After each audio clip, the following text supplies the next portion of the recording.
for your Air Candy with K&K. The music never sleeps. Get ready for your sugar high with coffee and candy.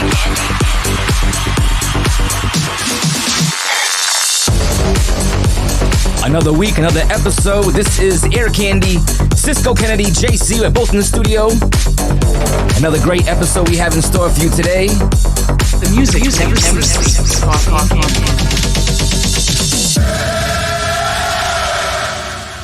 And we're going to call this episode More Than Just a DJ. More Than Just a DJ. Ain't that right, JC? Perfect title for today's topic of conversation, my friend. As you have experienced, being just a DJ is not enough to evolve in this music world, is it? Contextually, we're talking about electronic dance music. Yes. And as long as we keep it focused in that way, I think the answer to your question is correct. Traditionally, DJs, disc jockeys have always been individuals that have played others' music, whether it be on the radio, whether it be at dances, clubs, weddings, events, etc. And in many respects, many DJs today still fill that traditional role of playing the oldies, playing the greatest, playing the new stuff, playing others' music. But in the world of electronic dance music, where many of the sounds are created with digital systems, it has given DJs an opportunity to evolve into producers, thereby creating their own original material. So instead of just playing a track, example, a Michael Jackson song, where Michael is the artist and Michael is the star responsible for that song, of course, with everyone in the background that makes it happen, now the DJ evolves into a producer, namely Tiesto, David Guetta, Zedd, and the list goes on and on. These individuals are now creating their own original songs, original sounds, and they are, in fact, becoming the artists. Yeah. And then now they can play a different version of that known song, right? Going back to like the Michael Jackson song, let's take Thriller, for example. Okay? Everyone knows the melody, everyone knows the bass line, they even know the words. But when this particular DJ plays it, it has a different groove to it. Maybe he rearranged it, like the lyrics are not in the order that they are in the original, and that's what makes it like unique and different for not only him, but the audience that is experiencing at that moment. If you want to just fulfill the role of a traditional DJ, I mean, that's fine. There's many opportunities to do that. But if the goal is to jump into the deep ocean of the electronic dance world and try to make a dent, maybe move forward a little bit, or maybe make a career at this, you have to learn the systems that exist that allow individuals to begin to create and develop their own sounds, whether it be original using MIDI files, etc., or whether they be actually using instruments and recording the sounds and putting them together to create songs, or whether it be to create original remixes of old songs or existing vocals. You've got to be able to overcome that learning curve and really evolve into becoming a producer if you want to make a difference in a big splash in the community. Yeah, I agree 100%. One of the first things that comes to my mind is the music we play is becoming more accessible to the average person to find. 10, 15 years ago, it wasn't this accessible to get. You actually had to really know certain sites that they were uploaded to, pay some subscription fees, perhaps record pools, things like that.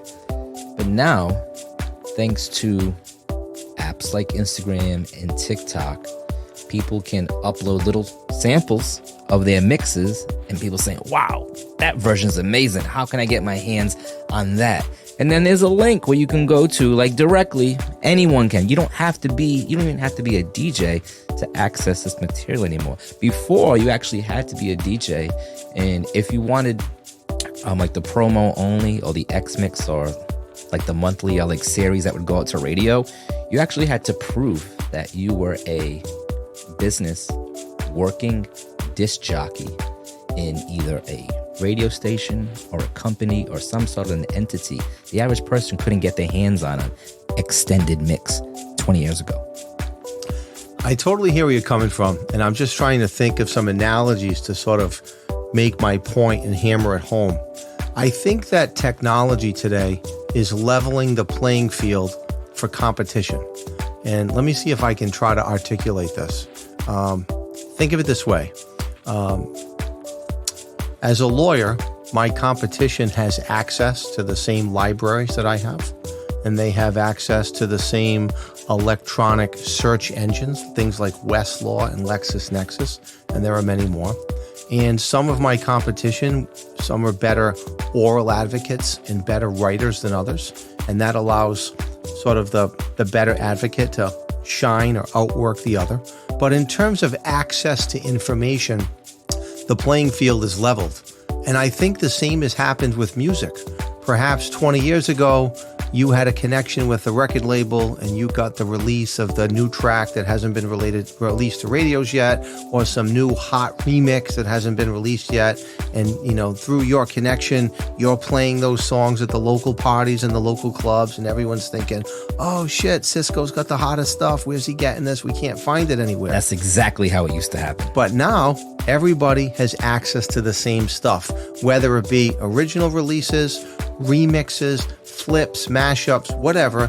The record pools, some of which are paid for, some of which are free, are giving everybody equal access, kind of like the library, right? Yeah. For the lawyers. Now, some DJs are better at mixing than others, or better at mashing up than others, or better at scratching than others. But I don't think that those skills so much matter to the audience in 2023 like they mattered like in 1980 or 1985, 1995 even. I just don't think those skills are so important to the audience, at least not in our genre of electronic dance music. But if the DJ who is among leveled competition in terms of access to tracks, music mixes, whatever, evolves into a producer and is now putting out an original remix or a completely original song, which is an unnamed ID.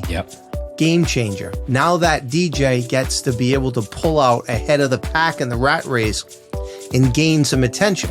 Perhaps like we did with the Frida Redding's Weekends remix when we put that out on the pools, and Tiesto and his team caught it, and they must have been impressed with it enough to play it on the weekly Club Life podcast. It's doing those things, and assuming Coffee and Candy can continue to put out products of equal interest and equal significance to larger artists who are light years away from us in terms of, you know, levels of success and exposure and notoriety, that can give Coffee and Candy and other smaller independent players like us a chance to rise with the tide, if you will. But if we were just strictly DJs, we're a needle in a haystack. We're the local town gig. We play on a Friday, Saturday night here and there. And nationally, globally, we remain forever unknown. Absolutely right. That was a great analogy. I think you set that up perfect. Which is why, hey, it's Wednesday. We're in the studio. We're doing our weekly podcast. But I'm really here to go to school, right? You're the teacher. I'm learning the digital audio workstation, Logic. It's super complicated. It's a huge learning curve, particularly for a guy like me who's got a law and business degrees, never played an instrument, can't read music, haven't undergone any formal music education yet. But with you as my instructor, as my teacher, I've learned so much in the last, 18 or 20 months. But as much as I've learned substantively, I've also learned how much I don't know. And that scares the fuck out of me. Yeah, but there are a lot of great things out there to learn. You should be excited for what's to come. Did you ever see the movie The Matrix with Keanu Reeves? Every time someone asks me, have you ever seen a movie?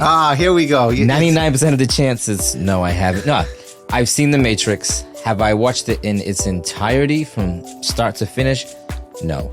All right. So the whole concept of The Matrix is it's like this digital world, and there are a few humans sort of left in the society, and that this digital world has imposed itself and imprisoned humanity. And in order to move within the matrix, you've got to get connected. So the real humans that are still alive and then are not enslaved and imprisoned in the matrix itself, they have like a little port in the back of their head where they get plugged in and they jump into the digital world where they have all sorts of special powers. So there's this scene where Keanu Reeves is running away from the bad guys and he makes his way to the top of a skyscraper and there's nowhere to go, but there happened to be a helicopter parked up there. And, you know, he just has like this, oh shit moment. How am I going to fly a helicopter? And the folks back at the sort of the main headquarters where he's plugged in uploads a program into his brain as to how to fly a helicopter. And within 10 seconds, he starts that bad boy up and flies it away. That's how I was really hoping I was going to learn Logic and Ableton and all the other stuff. But it hasn't worked out that way. No, it's a blank screen. It's like that with all the DAWs. Pro Tools, Ableton, Fruity Loops. It's a blank screen. You start off with an edit window and a mix window, and then you can just bring in either audio tracks or you can open up a instrument track and start playing with different sounds that are all virtual sounds, virtual instruments of guitars and bass and like trumpets and synths and drums. And it's up to your imagination and like creativity to make whatever you want. And there's templates for certain genres. If you want to hone in to doing dance music, then there's certain sounds that are in that style. If you want to do rock music, you'll get different sounds that are in that style.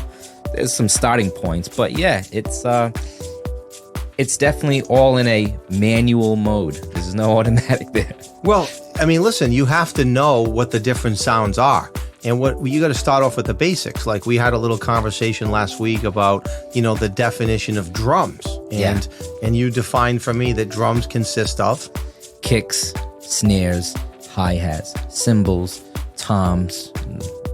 That's kind of the main piece, yeah. So right there, you have drums, but there's 5 components. And there are many other aspects or elements of songs that have sub-components to them. So you got to learn that. Then you got to know all about the different keys and the chords and how they all fit together. Yeah. Then we have to get involved with the melody and coming up with what melodies might be. It's a lot, you know. Then it's a lot.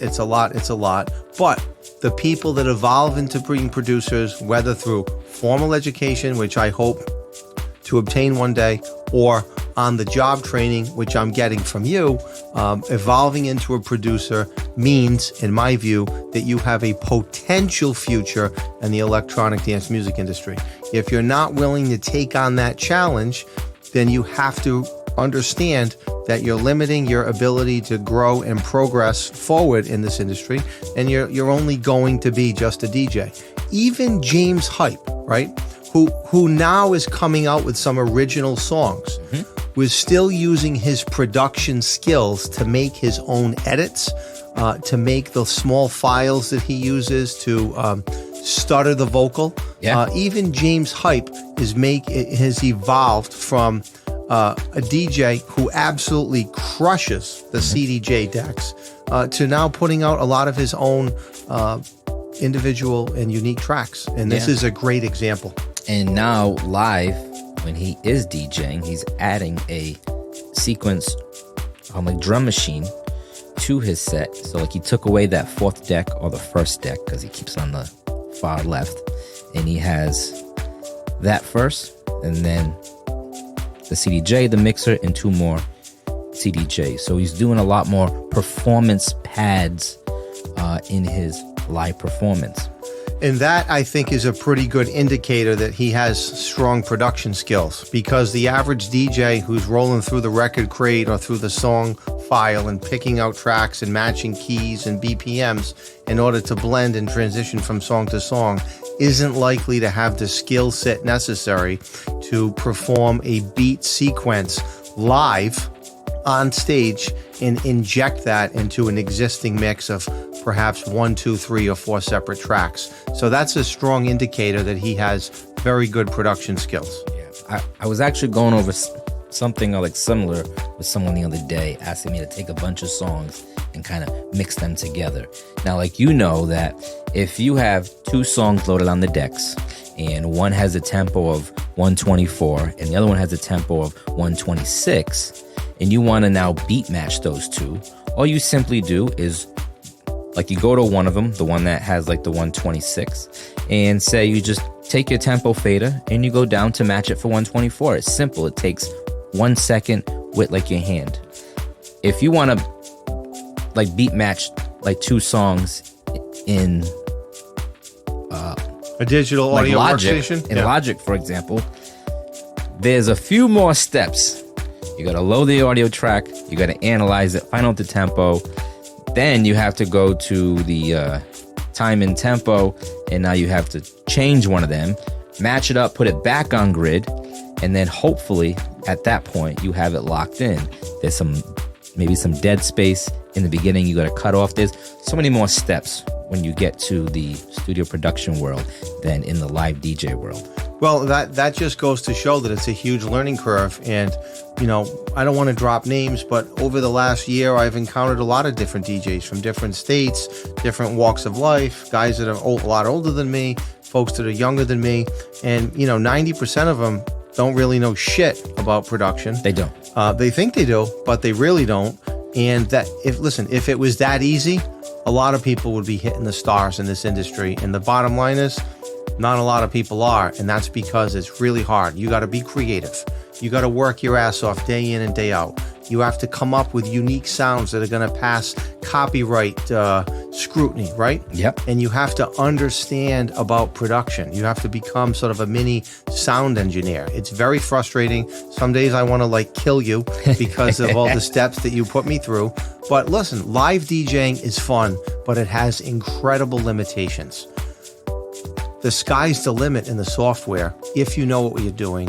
When you use the software to create an edit, to create a mashup, to create a mix, if you get it right, the end product is fucking flawless. There's no room or margin of error. The live mixing comes with too many variables, which is why I like to say the masterpiece collage mashups, mixes that we see being performed in a festival environment can never be done in a nightclub because the live equipment doesn't afford you that opportunity. You might be able to give them a little piece here and there. Yeah. But that 90-minute perfection that I'm looking for, no way. It's way too risky when you have hundreds of thousands of people in front of you, and you know you have all these paid sponsors that are in the millions of dollars, and you need to guarantee perfection.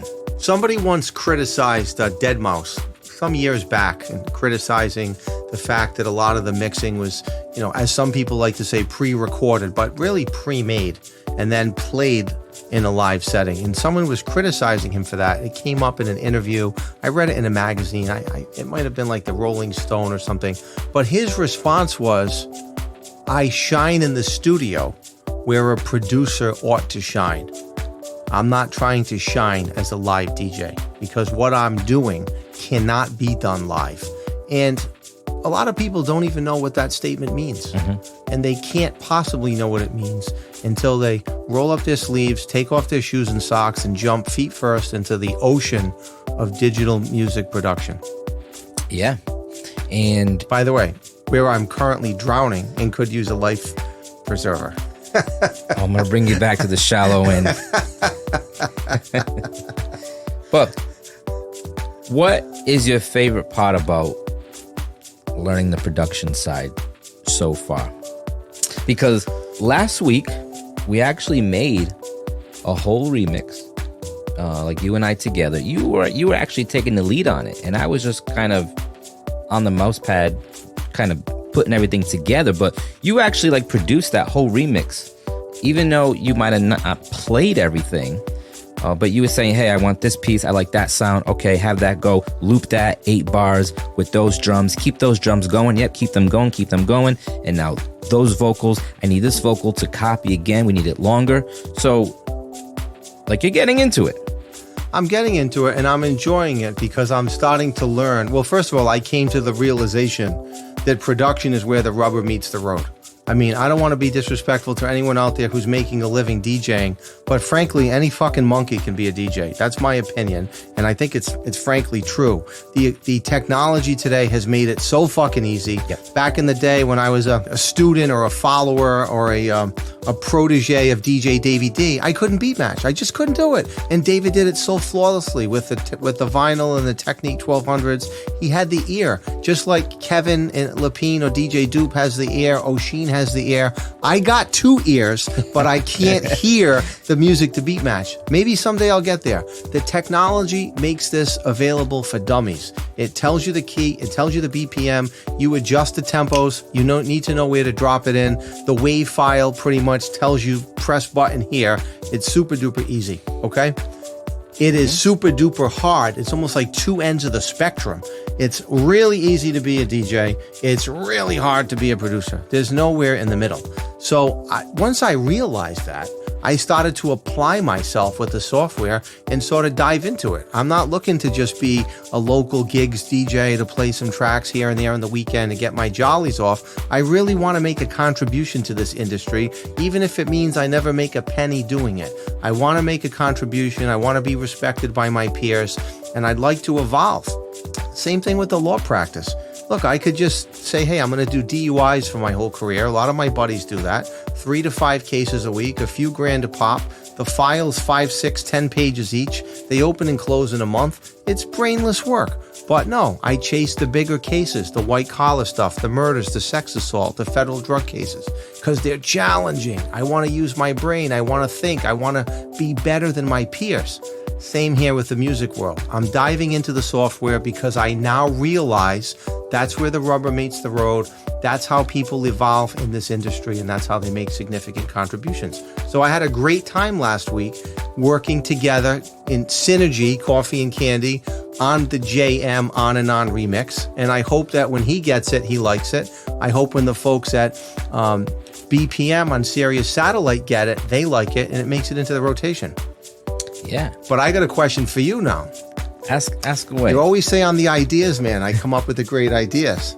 And if that's true, what room is there going to be left for you once I figure out how to run the software? I can't be replaced. That's true. You can't. I can be replaced. And I say that with confidence. I challenge anyone out there to do what I do in the course of 24 hours. I am very good at what I do. You damn sure are, man. Very good at what I do. You really are. Thank you. You really, really are. Thank you. And I love what I do. That's why I'm so good at what I do, because I genuinely love and I have a passion for what I do. It doesn't seem like work when I'm doing it. It's joy. I understand. Yeah. I understand. Look, with the software, the possibilities are really endless. For anyone out there, by the way, this isn't a JC and Cisco thing. Or a Coffee and Candy thing. This is a electronic dance music industry thing. And for those folks that learn the software, have creativity, work hard, put out respectable product, there's a lot of room. Yeah. If you look at this industry, there's only a few people at the top, a whole lot of people at the bottom, and a whole lot of room in the middle, which means those folks in the bottom have a lot of opportunity to come up. Yeah. And when you are a producer that has a hit record out there, you become very in demand. And now everybody on the inside wants their next record produced by you. When I used to try to pitch songs to labels about a decade ago, I used to have 10 to 20 beats ready to go at all time for anybody, because that's kind of what it took. Is they don't really want to hit one or two. They want to see that you can do this more than once. You're not just a one-trick pony. Yeah, right. That makes a lot of sense. And I never really got to where I wanted to in that particular world trying to pitch records, but I learned a lot from it. And like the training process that a couple of people back then put me through, that training process is what made me the machine that I am today of how I make beats. Because there's many different ways to make beats, and people go about it in different ways, in different software. But I have a formula that works for me and how I get my desired results in a very short time, versus some people that could take weeks or perhaps months to finish one particular mix or song. Yeah, I mean, listen, you do have this way about you where you sort of open up the a new file and you whip out the sounds and the MIDIs, and typically within a very short period of time, you have a very nice outline or sketch as to what you're going to want to do, and you'll run it by me, and quickly I give it a yay or nay, and if it's a yay, then we go deeper and deeper and deeper, and typically, not too long thereafter, we do have a finished product, and I can't count the finished products on one hand that I thought to myself, we should have done better, we could have done better.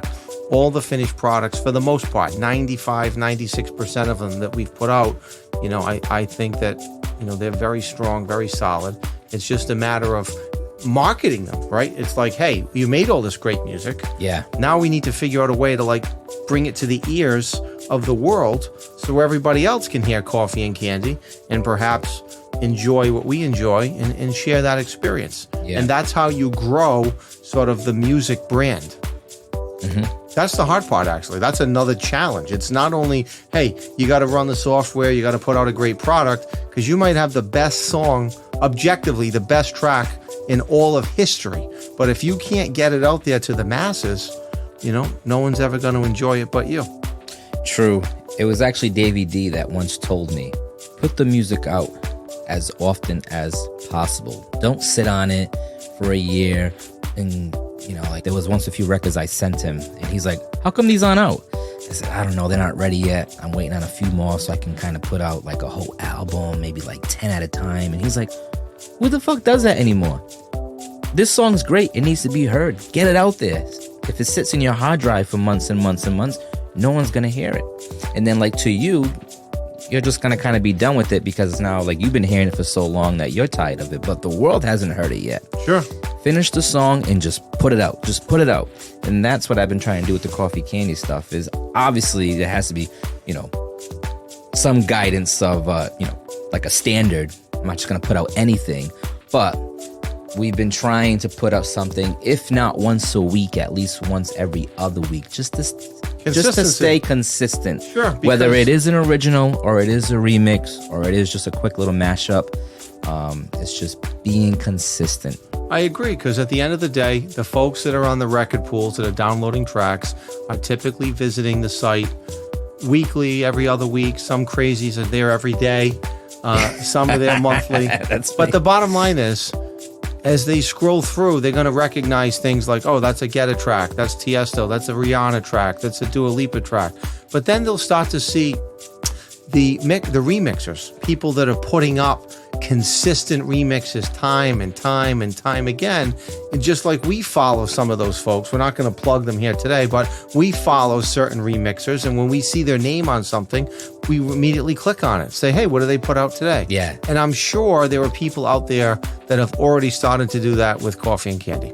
I would hope so. That would be a great feeling. I have some people that will email or send me a message from time to time. I love your mixes. I have every single one you put out every week. I always look forward to what the Coffee and Candy mix of the week is going to be. And that gives me a lot of motivation to say we're on the right track. People are digging our stuff. They're playing it in their sets.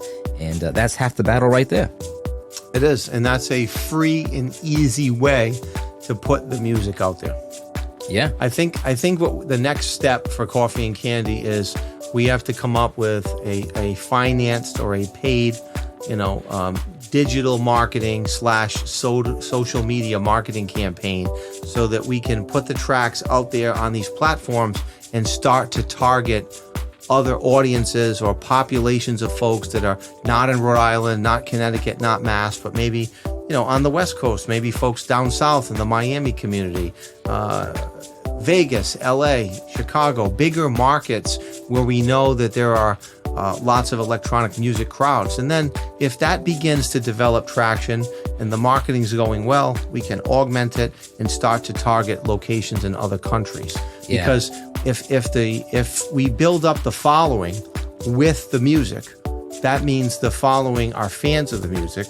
Now we've created demand for Coffee and Candy that would justify us getting gigs, which will generate revenue for us in other states, other countries, in events, things like festivals. And there are hundreds hundreds of festivals that go on around the country and around the world on an annual basis. It's not just the ultras and the EDCs. There are many, many, many more smaller, mid-level, and large-level or large-scale festivals that go on.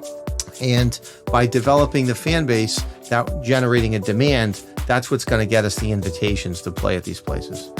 I agree 100%. And with that being said, Coffee and Candy is hungry. We have a desire. We are caffeinated and we are energetic to get out there. We are on the road and we are not getting off this road. So with that said, why don't we get into the mix? Let's do it. Coffee and Candy. Coffee and Candy.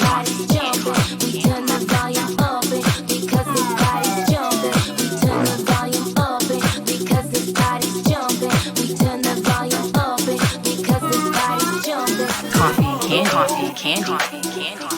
Sound hit the nation. Every Saturday night on your favorite radio. And the party's jumping, yeah. And the vibe feels so strong. Throw your hands in the air, lift your head up high. You know you've got to sing along. Don't you know? Pump it up, pump it up, pump it up, pump it up, pump it up, pump it up, pump it up, pump it up.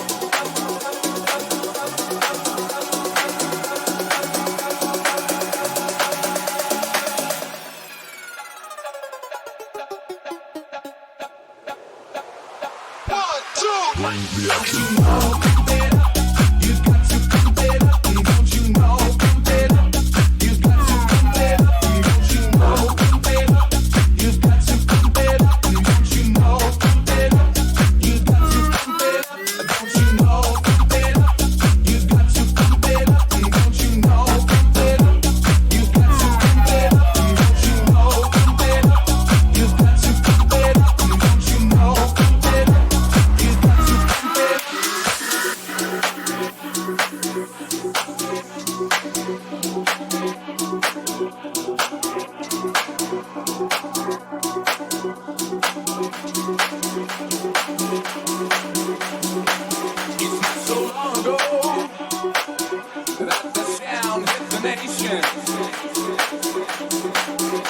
Every Saturday night on your favorite radio,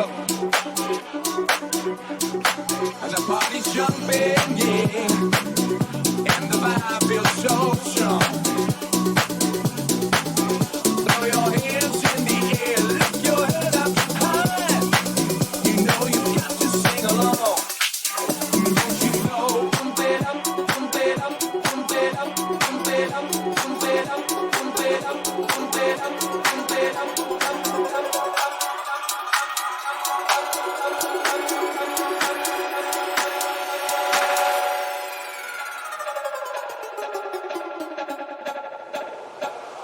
One, two, bring the action.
I'm feeling glad I got sunshine in a bag. I'm useless, but not for long. The future is coming on, it's coming on, it's coming on, it's coming on, it's coming on, it's coming on, it's coming on, it's coming on, it's coming on, it's coming on.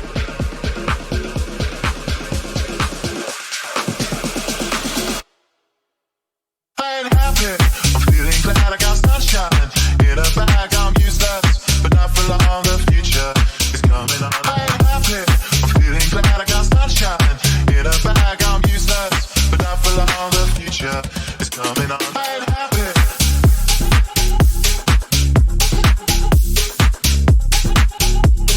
It's coming on. I ain't happy.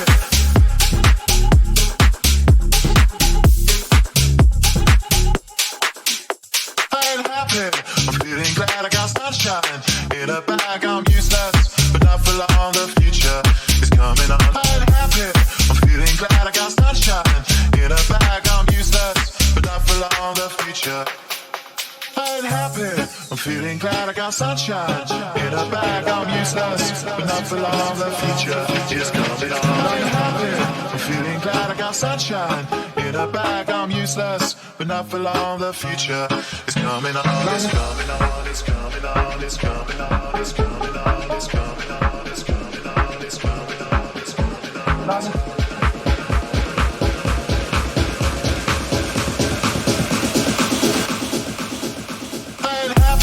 I'm feeling glad I got sunshine in a bag. I'm useless, but not for long. The future is coming on. I ain't happy.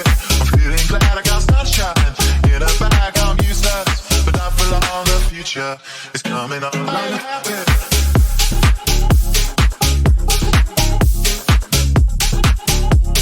It's coming on. I ain't happy.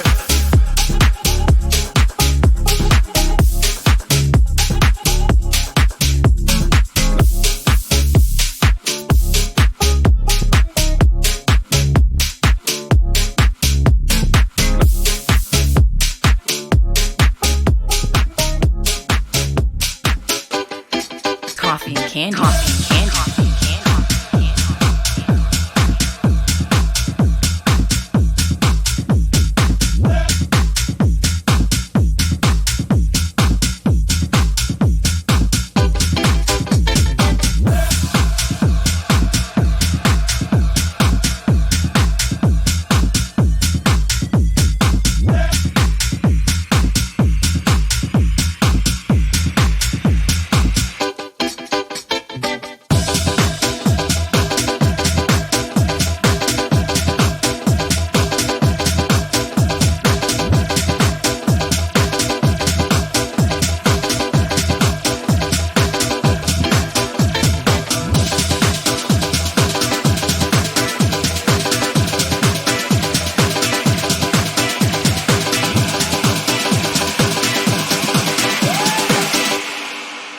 Hey yo.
Hey yo.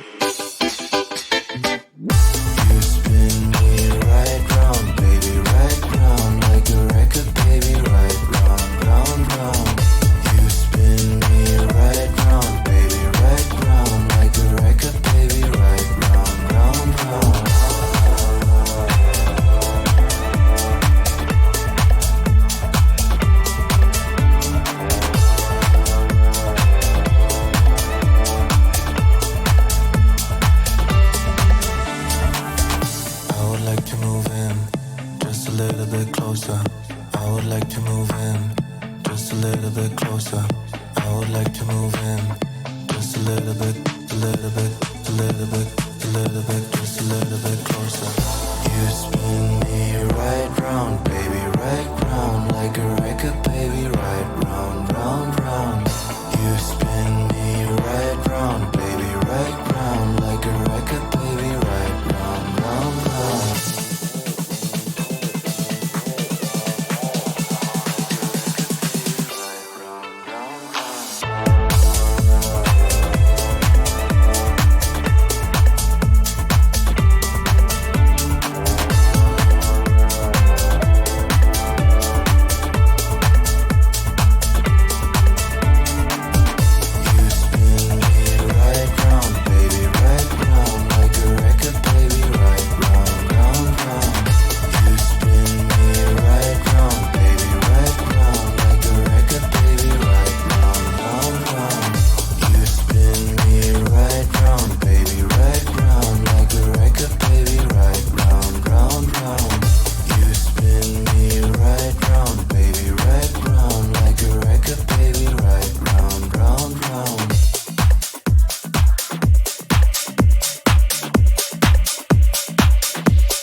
la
love, love, love, love. I want your love, boy.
brake with your body. I don't hit the brake with your I don't hit the brake with your body. I don't hit the brake with your body. I don't hit the brake with your body. Bad, bad, looking like a Barbie. Told her bring a friend to the party. I just wanna I ain't sorry. I don't hit the brake with your body. Bad, bad, looking like a Barbie. Told her bring a friend to the party. I just wanna I ain't sorry. I don't hit the brake with your body. Bad, bad, looking like a Barbie. Told her bring a friend to the party. I just wanna I ain't sorry. I don't hit the brake with your body.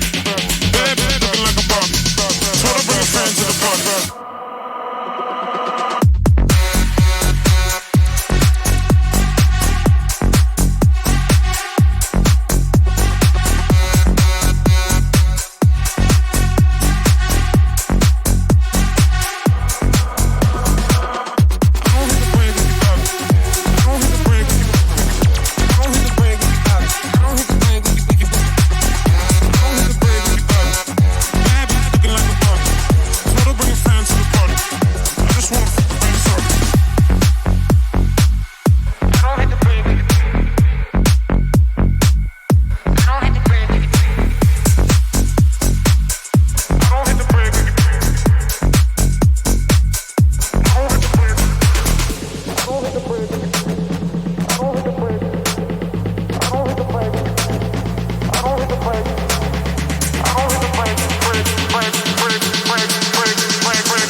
I ain't sorry. I don't hit the brake with your body. I don't hit the brake with your I don't hit the brake with your body. I don't hit the brake with your I don't hit the brake with your body. Bad, bad, looking like a Barbie. Told her bring a friend to the party. I just wanna I ain't sorry.